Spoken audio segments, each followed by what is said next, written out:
Our question is, when making big decisions, what is the right process? That's a good question because we make a lot of decisions, and it's very important that we use the right process in making these decisions. I want you to see three things today that will help you with that.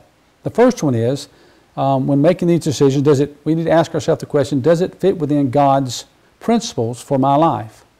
The Bible tells us in 2 Timothy chapter 2, verse 15, study to show thyself approved unto God, a workman that needeth not to be ashamed, rightly dividing the word of truth.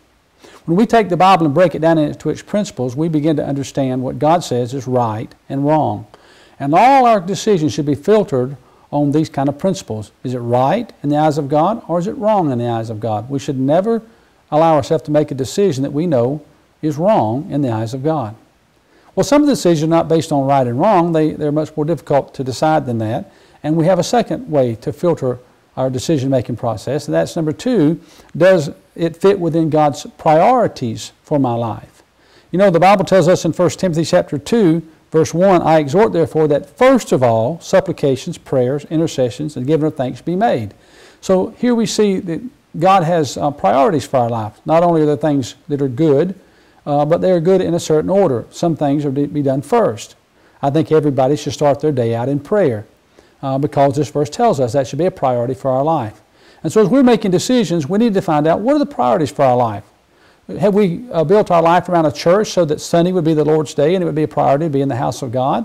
Have we built our life around our family so that we would want to make decisions that was best for our family instead of ourselves? So priorities like this help us discern what would be the right decision. And then finally, the third criteria would be, does it fit within God's purpose for my life? 2 Timothy chapter 1 verse 9 says, who has saved us and called us with a holy calling, not according to our works, but according to His own purpose. We need to know what our calling is in life.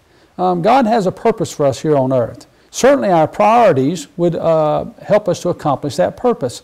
And as we're making decisions, it's very important that we understand what the principles are of right and wrong, what our priorities are, what are the most important things in our life, and then what are we trying to accomplish in our life? What is our purpose for our life? To glorify God and to win souls and to do things that would be honoring to the Lord. We have a great purpose in our life, and that if we'll filter our decisions by these three things, we'll be more likely to make the right decision and stay in the perfect will of God.